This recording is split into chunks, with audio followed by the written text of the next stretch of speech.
Look what they advertised to our children when we grew up. You know, it's like cigarette smoking was. They finally had to admit in the 1960s it was bad for you, but it was all about the money. The doctors and scientists and everybody's advertised how good cigarette smoking was for your throat. And today we have the same problem. It's really crazy. And the chemicals and what they put in these foods would be addicted. And cigarette smoking is one thing, but we got 75% of this country who are addicted to the food, overweight and obese. I do not have to be a slave to anything. It is possible to find my security and comfort within. Again, I do not have to be a slave to anything. I can find my security and comfort from within. All right, it's directly related to everything in life but our addiction, and a lot of you here for the food. We're looking for it on the outside, something material, things of the flesh, but not real. And it takes us away from the self, and the real happiness and joy is within here. The other phrase I wrote down here next to it was, the self cannot solve the problem it created. The self cannot solve the problem it created. We go in the Big Book, and directly all our answers are in here. On page 44 in We Agnostics, near towards the middle, a little bit lower in the page, it says, but after a while we had to face the fact that we must find a spiritual basis of life or else. Again, a spiritual basis of life or else. It doesn't really give us any alternative. And it tells us, we go to the very bottom of the page, the start of that paragraph, it says, if a mere code of morals, better philosophy of life were sufficient to overcome alcoholism, we could say any addiction, food addiction, we would have recovered long ago. But we found, and I found this through my whole life in trying to figure it out and going to all the experts and always trying to analyze the situation, that such codes and philosophies did not save us no matter how much we tried. We could wish to be moral, we could wish to be philosophically comforted. In fact, we could will these things with all our might, but the needed power wasn't there. Our human resources, as marshaled by the will, were not sufficient. They failed utterly. Everything I tried, I've been on 1,000 diets, I've been on 1,000 trying to do better at different things in my life, but it failed every time when I did it through the self. Spiritual programming, it says we had to become spiritual or else. And the self cannot do it. We created the problem, and we think we know the answer, but we've shown through our best efforts that we can't. And when we go to the steps tells us, step 1 says, right, we're powerless. So a lot of times in our addictions, especially to food, we're trying to take the power all the time. I can figure this out. I can have this particular portion to do certain things. Now, I'm not saying certain ways and philosophies of thinking, but for me, it has to be God-inspired. Intuitively we'll know, right? If I try to, I had hundreds of diet books. I had hundreds of self-help books to no avail because, again, I was using the same crazy thinking. Step 1 told me I'm completely powerless. And when I realized step 1, that God created us with the perfection, the hypothalamus, and our autonomic nervous system knows exactly how much we should ingest in terms of food and our food addiction. But we get in the way of it. God gave us the gift of being able to put food in our mouth, and that we screw that up. But our autonomic nervous system, our breathing is just right. Everything about that, heart beats imperfect. The autonomic nervous system knows how to act. So with the food, we had the ability to get in our own way. It's called getting our own way. So we had to let go completely. If you liked the video so far, press the like and subscribe button. So it's telling us next, if we go in We Agnostics towards the top of the page, it's so amazing, this program, it's a spiritual program. But until I was totally ready to let go of all of these other thoughts and thinking and surrender and have what's called faith, we talked about step 1, but step 3 is having faith. Step 2 is hope. Those are the principles of the steps. But it says, lack of power. This is on page 45 in We Agnostics in the Big Book of Alcoholics Anonymous. That was our dilemma. We had to find a power by which we could live, and it had to be a power greater than ourselves. So a lot of times people have this concept, what are you talking about, God, and our understanding, whatever it was. I started to realize we all have different conceptions, but the one conception I always had was me. I was making myself the higher power. I was making my intellect. I was trying to figure it out. It was always, but not realizing that I had a resource within me. We're really spiritual people, but we're living in the human experience. And that inner resource, not only did it help me with my addictions, it helped me with everything in my life. When we go to the promises, it says we'll intuitively know the answer to all our problems. And it talks about, we'll review that 9th and 10th step promises. So all of a sudden I had to realize that it's really, the whole comes down to this. It's a simple program, but it's for us complicated people. We try to complicate it. And the complication, again, brings up the ego, the self-control. Come to our free Zoom meeting. See info in description. Now back to our video. The whole thing, like when we talked about the 3rd step, in the 3rd step prayer, on page 63, if anybody has the Big Book there, it talks about relieve me of bondage of self. The self is a problem. Well, again, we have this inherent ability. We were created to be able to do things. And intuitively, we know the answers are all in here. The answer to our food addiction, again, we're looking on the outside. We're going to those billion-dollar corporations going to send us the food with the same poison in it. We're listening to these TV commercials, or even our government has the Food and Drug Administrations, which all have the same people who are the people who are from those places. Or after they finish, they're going to go work at those places. So they're heavily influenced. It all has to do with the money.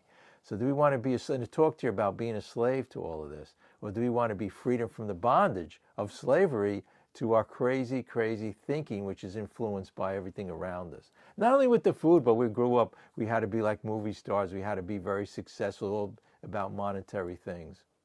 The crazy thing is that to become successful and become successful with this food addiction, we had to do just the opposite of what all the experts told us. The experts said you have to maybe control this or weigh and measure it. You have to do this, you have to do that. And everything we did was bringing back into the self-will and analyzing it, not realizing that when we get centered and let go, we'll know.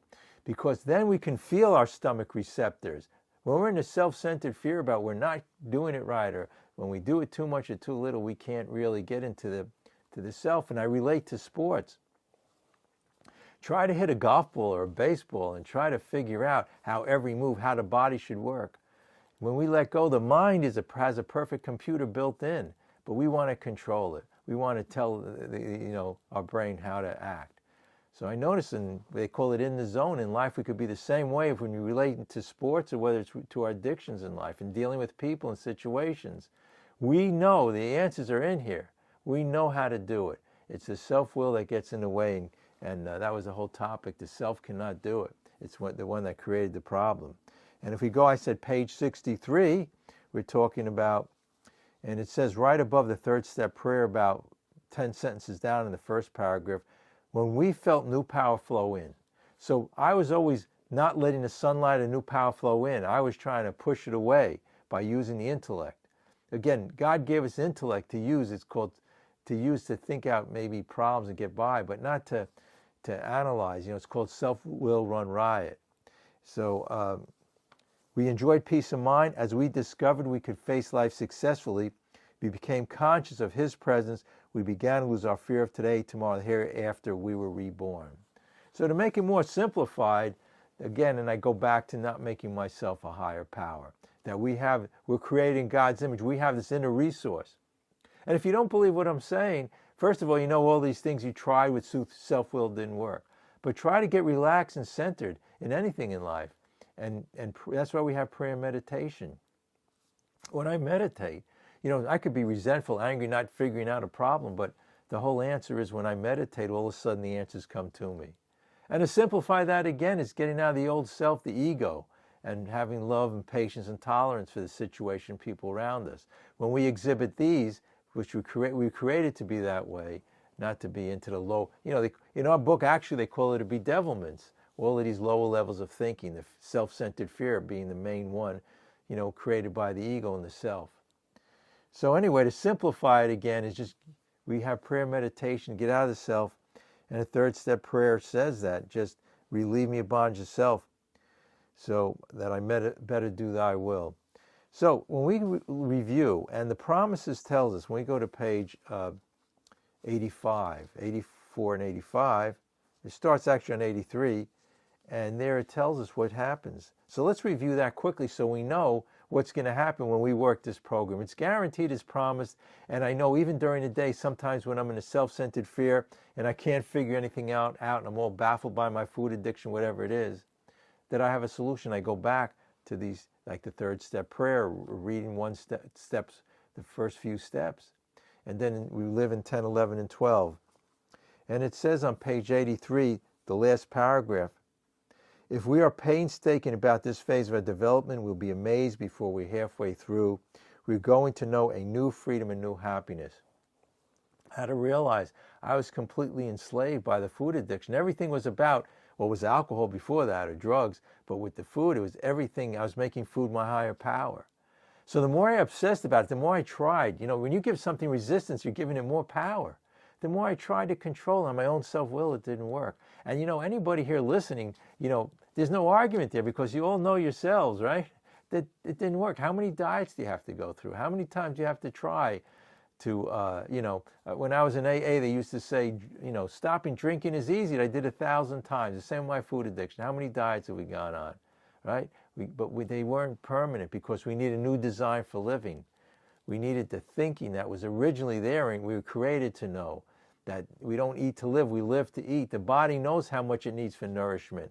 It's when the self-will gets involved. With anything in life, it could be money, it could be food, it could be success. It's called the ego and the self. And the way to get out of that, it's simple, is to letting go and believe in our higher consciousness, which we were created to experience. We know a new freedom, a new happiness. We weren't free, we were enslaved by it. Could have been anything in life. We're miserable and upset. And we'll know a new happiness. We will not regret the past nor shut the door on it. And now going on page 84 in the Big Book. The word serenity, and we'll know peace no matter how far down the scale we have gone. We will see how our experience can benefit others. That feeling of uselessness and self-pity will disappear. So this is an important concept because we're so grabbed by the addiction. Addiction kept on perpetuating itself and bringing us back into addiction because we had that fear. Suppose I do this or I do that or I do this wrong. Instead of accepting ourselves and our frailties, we put ourselves down. So somebody's going along and you hear it all the time. They're doing this perfect thing of food and they're controlling it and they're losing the weight. And all of a sudden they have a little bit of slip and they get what's called the self-centered fear and get down themselves and they're back into the addiction. You might not hear from them for another year or two. So this beautiful program with all of these things, whatever we experience, these negative emotions, gluttony being one of them, pride, anger, jealousy, envy, we have 10, 11, and 12. We can go to this book and the steps and start the day over, it's called, right? We could be glorious in our failures because the failures are bringing us back to that. Imagine that. If you have a little slip in your addiction, you say, wow, that's great that I did that. I can get back into getting back on the path and starting the day over.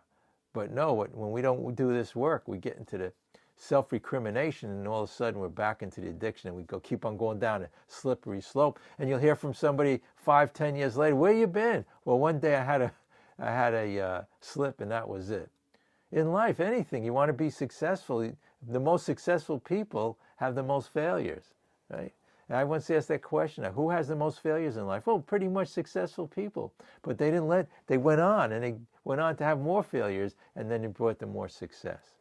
But with our ego and the self, we have one little setback and then we crawl into ourselves and we get into upset and we can't, in fear. We get back into the fear and say, oh, I'll never work this thing out. So every day whatever we're doing, we're going towards the goal of letting go and not making these things our higher power and realize really real source of happiness is. And it goes on to say, our whole attitude and life will change. We need a perception change. We got to look at this poisonous food the corporations were making for us, right? All this poison, and had to have a perception change. But no, what we did is many times they have these diet places that send you the food with the same poison in them, which is salt, oil, and sugar, I call it, which has 3 times the calories of normal food. And they also put chemicals in there to get us addicted. So if you want to get out of this addiction and see things in a different light, then our whole attitude will change. Fear of people and economic insecurity will leave us. We intuitively know how to handle situations which used to baffle us. We suddenly realize that God is doing for us what we could not do for ourselves. So the whole thing is we can't do it. We prove time and time again. And it goes on, the next paragraph, I love this phrase in the middle of it, says, we've entered the world of the Spirit.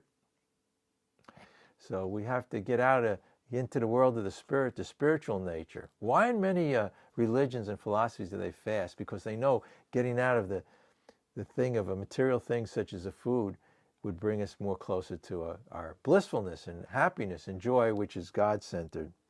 If you liked the video so far, press the like and subscribe button. In page 84 at the bottom is the 10-step promises, and it says it puts it right forward. This is an Alcoholics Anonymous book, but I think it was really written when you think about the food and think about what it says here.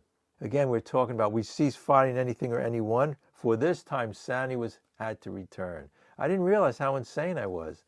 If we're tempted, recoil from like a hot flame. We react sanely and normally. We will find this will happen automatically. We will see that our new attitude towards liquor or food has been given us without any thought or effort on our part. It just comes. This is the miracle of it. We are not fighting it, neither avoiding temptation.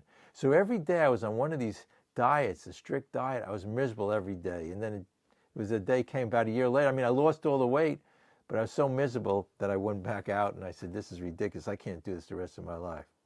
We feel as though we've been placed in a position of neutrality, safe and protected. We have not even sworn off. Listen to that verbiage there. Instead, the problem has been removed. And it just goes on to say, this is how we react so long as we keep in fit spiritual condition. And it says in the next paragraph, what we really have is a daily reprieve contingent on the maintenance of our spiritual condition. So there it goes. It gives us all the answers in this book for everything, but definitely to our addiction. The other way doesn't work, trying to control things.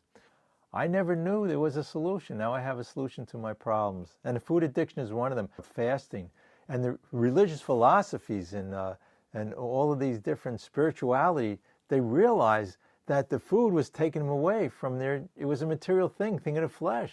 So the more they get away from the food, in their case, in our case, or some of us could fast, and they say we experience like, really happiness and joy because we're not into a thing of the flesh, which the food is the main one. They even made gluttony one of the 7 deadly sins. So keep that in mind. Not telling anybody here to fast, but what we do is we're making food the higher power. If we restrict it and get away from it and find other things to find our joy and happiness, find something else to make us happy, then we'll be more happy rather than something as material as the food.